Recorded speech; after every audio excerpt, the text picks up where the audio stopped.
Hi everyone, thanks for watching our channel.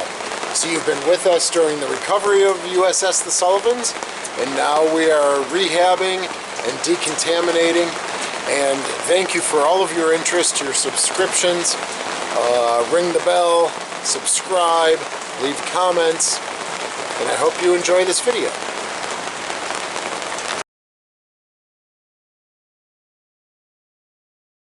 It's been a while for the updates, everyone, but again, thanks as always for your interest.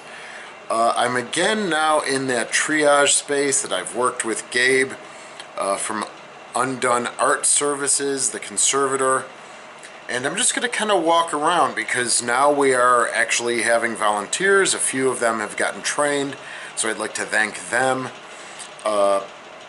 and we're scheduling them to begin work. So I guess I'll start here. This is something that Gabe, our conservator, had set up. You've seen this space before probably, but now we actually have like workstations, so that's pretty cool. So at this table, and Gabe, this is why she's the expert, she has every table listed. So this is the unframe and remove board table. So if we take a look here, these are the artifacts that we've pulled off the Sullivans. All right to there. And overview, these are the tables, the workstations. And then that is right there. I'll walk over there. That's the clean collection. Those have been items that have already been cleaned and preserved. So some of those items that, I just showed are in frames. Maybe they've got backing. So this is the table to remove those. This becomes the waylay station, this section right here, collection to be vacuumed. Alright, so we'll do that with books. We'll do that. That will take off some of the mold and spores. So this is like dry vacuuming. This is where it actually takes place. We have these brushes, the Hake brushes, I believe they're called. She's used those in the P47 video from last year, from 2021, if you saw that.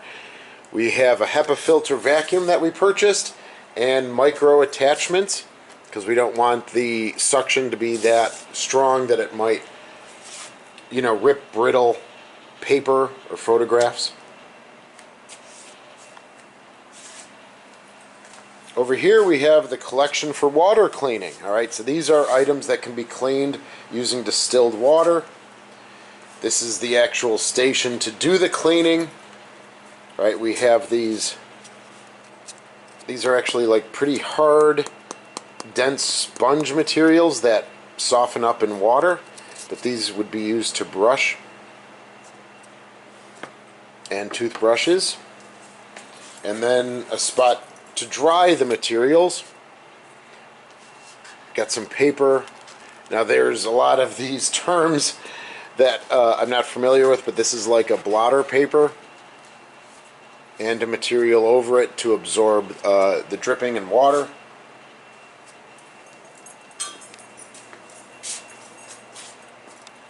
And then this is cleaning with soap as well.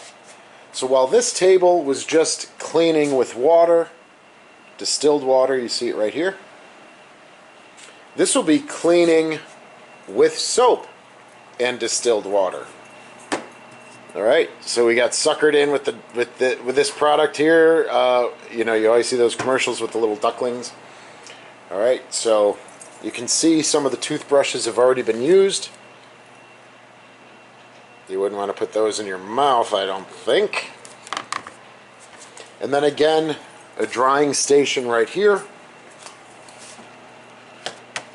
with that same paper,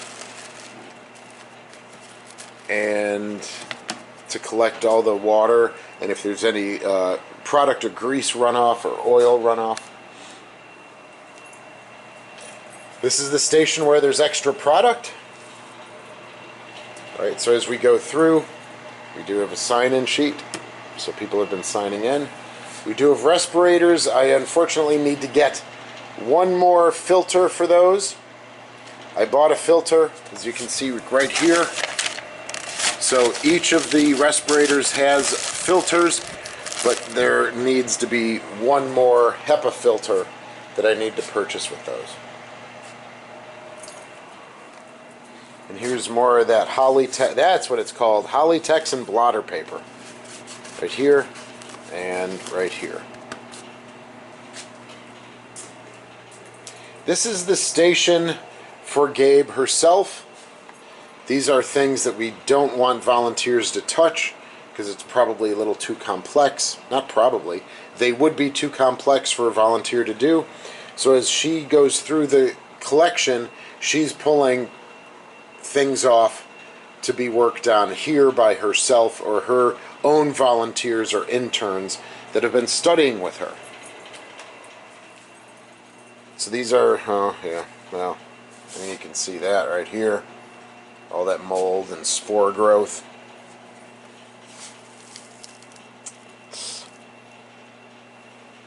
Work orders. All right, and we also still have a lot of those books, original and extant to the ship, in freezers. And then this becomes the clean collection station. So this is kind of where I've been stepping in.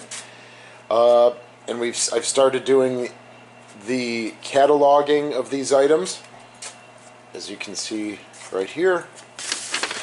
So in our world, they're getting new numbers, new accession numbers or collection numbers. I'm doing 2022 DIS for disaster, and then the actual number. So each individual item or group of items gets a number.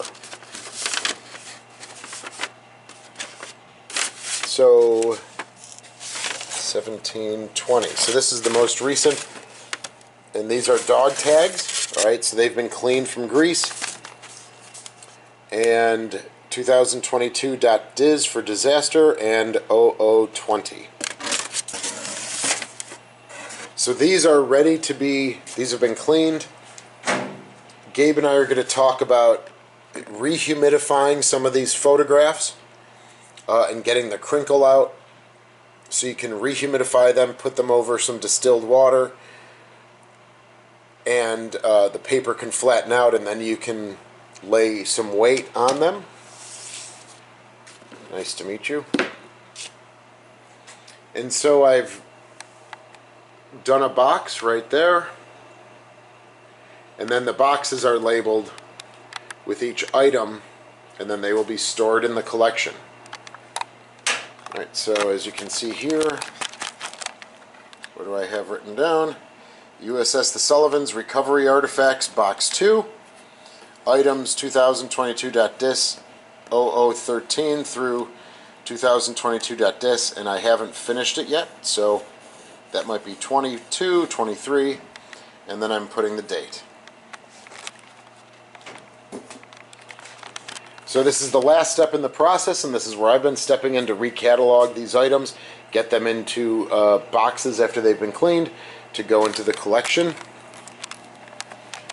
Our various stations here for frames, getting things out of frames or backing, vacuuming over here, cleaning with just distilled water, cleaning with water and soap to go over there, and of course Gabe's station here for more delicate items or ones that have had serious damage. So these are what's remaining.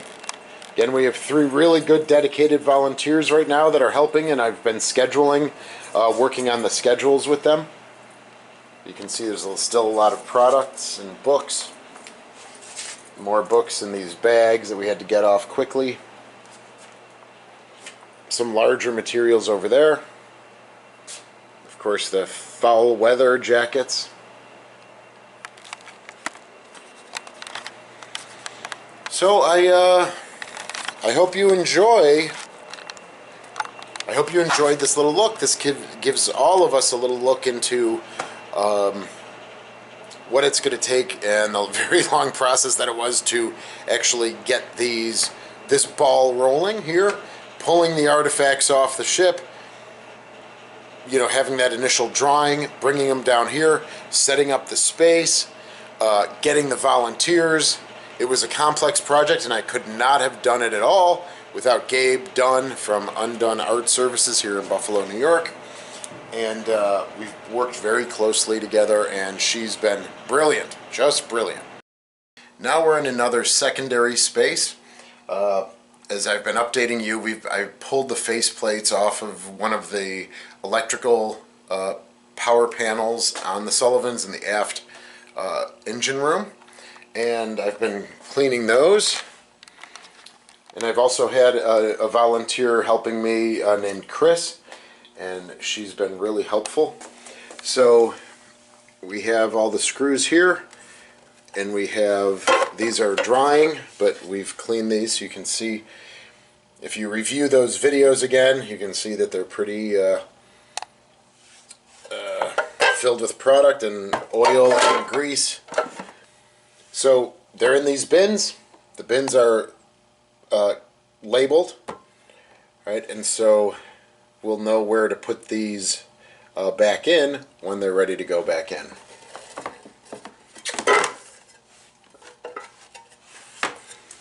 And we also had Andrew, our caretaker, pull off an engine order telegraph that really needed some work.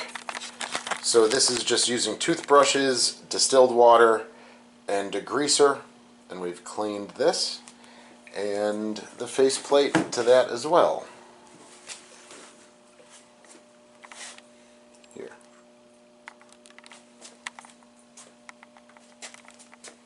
So this was pretty, I think, especially, you know, where there was some water and oil intrusion into that about halfway up. So we've got it cleaned off. We've been gentle. Obviously these are not in use anymore, but we've been gentle and using just very light brushing and with a spray bottle of distilled water and degreaser.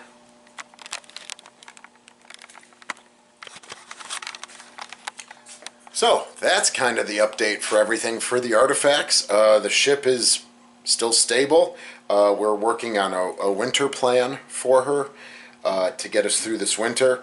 And we are about ready to gather those naval architects that have put in their proposals to do a very serious survey of Sullivans and Little Rock and Croker.